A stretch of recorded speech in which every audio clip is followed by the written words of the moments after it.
Hello, কেমন আছো সবাই? আমি চাঁদনি চলে এসেছি তোমাদের সামনে আবার একটা নতুন ব্লগ নিয়ে। আর আজকের ব্লগটা হলো father's day blog. Father's day তো চলে গেছে অনেক দিন আগেই, যেটা ছিল রবিবার দিন। কিন্তু ওই যে বলি, আমি এখন সময় করে ঠিক মতন ব্লগগুলো দিতে পারি না, কারণ আমার অনেক ধরনের কাজ থাকে। যেমন আমি যেহেতু একটা অফিসে জব করি, তো সেজন্য না সময় করে উঠতে পারি না। যাই হোক, এই ক্লিপসগুলো যেহেতু তুলে রেখেছিলাম, এই ক্লিপসগুলো তাই তোমাদের সাথে শেয়ার করলাম।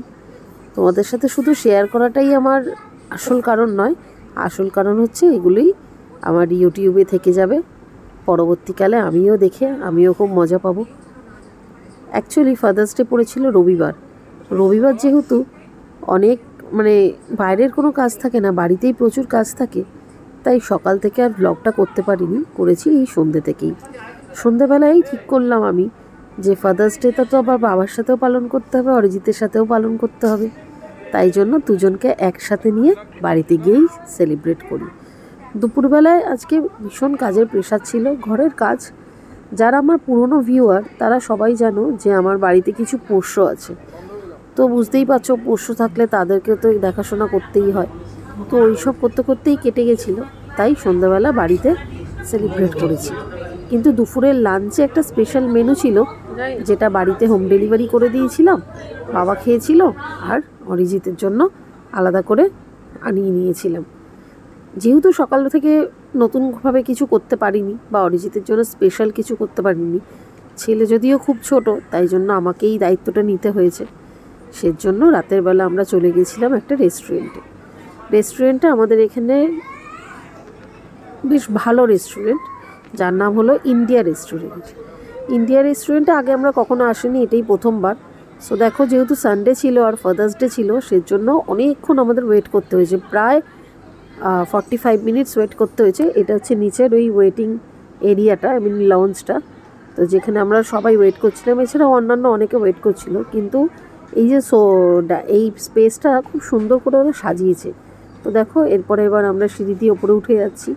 বেশ কিছুক্ষণ ওয়েট করলাম, ছেলেটাও ওখানে ছোটোখাটো বন্ধুবান্ধব পেয়ে গেছিলো, তো ওদের সাথে খেললো। তো তারপরে আমরা ওপরে উঠে এসেছি। তো এখানে এসে এই যে এখন আমরা মেনু ডিসাইড করছি আজকে কী খাওয়া দাওয়া হবে।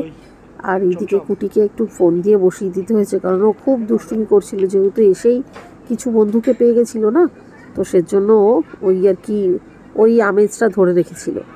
তো যেহেতু ওপরে পুরোপুরি খাবারের জায়গা, তো এইখানে তো আর বারবার করে ছোটাছুটি করা যাবে না।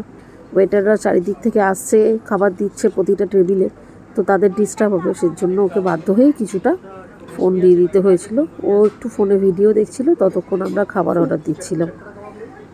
তো দেখো, এখানে আমরা বেশি কিছু অর্ডার করিনি, কারণ বেশ কয়েকদিন ধরেই আমরা একটুখানি ডায়েটের মধ্যে রয়েছি। ডায়েট ঠিক নয়, একটু আর কি লিমিটেডে রেখেছি খাওয়া দাওয়াগুলো, যেহেতু প্রচুর পরিমাণে আমাদের বাইরে খাওয়া হয়, তো এখন একটু কন্ট্রোলে করার চেষ্টা করছি। তো সারাদিন যেহেতু বাইরেই ঘুরে কাটিয়েছি, সেজন্য ফোনেরও চার্জ দেওয়ার সময় পাইনি। তো ওই ভিডিও করতে করতে ফোনের ব্যাটারিটা একসময় শেষই হয়ে যায়, তো সেজন্য পরের দিকে আর যখন খাবারগুলো চলে এসেছে, সেই ভিডিওগুলো আর করে উঠতে পারিনি। তো খাবারের কিছু কিছু ছবি তুলে রেখেছি, তো সেই ছবিগুলো তোমাদের সাথে অবশ্যই শেয়ার করব। আর দেখো, রেস্টুরেন্টের নিচেটা যেরকম ডেকোরেশন করেছে, ওপরটাও কত সুন্দর সুন্দর ফটো ফ্রেম দিয়ে ডেকোরেশন করেছে। যদিও পরের দিকে আমি বেশি কিছু ভিডিও শ্যুট করতে পারিনি, তবে ওই যে বললাম, খাবারের ছবিগুলো আমি ঠিক তুলে রেখে দিয়েছিলাম তোমাদের সাথে শেয়ার করব বলে। তো দুপুরবেলা অরিজিৎ আর বাবার জন্য যে স্পেশাল মেনুটা রেখেছিলাম, পুরো সেম মেনু দুজনের জন্য অর্ডার করেছিলাম। এটা হচ্ছে অরিজিতের মেনু, আর বাবারটা বাবার বাড়িতে তো পৌঁছে দিয়েছি বললাম। আর সন্ধ্যাবেলা গিয়ে তোমাদের কেক কাটা করলাম। আর এরপরে দেখো, এই ড্রেসটা আমার ছিল আজকে নতুন ড্রেস, আমার ড্রেস আপ ছিল আর কি আজকের জন্য স্পেশাল। তো এখানে বাবা ছেলে খাওয়া দাওয়া করছে। আর এইদিকে দেখো, আমাদের মেনু ছিল এটা, নান ছিল, আর একটা মাটনের আইটেম ছিল সাইড ডিশ, একটা মাটন বিরিয়ানিও ছিল, সাথে একটু কাবাব ছিল, চিকেন তন্দুরি কাবাব এটা, আর একটু ফিরনি ছিল, আর অবশ্যই দুটো মকটেলও ছিল। মকটেলগুলো কিন্তু খুব সুন্দর খেতে। যাই হোক, এইভাবে আমরা ফাদার্স ডেটা সেলিব্রেট করলাম, খুব আনন্দ করেছি, খুব মজা করেছি। আশা করব তোমাদেরও এই ভিডিওটা ভালো লেগেছে। ভালো লাগলে অবশ্যই একটা লাইক করে দিই।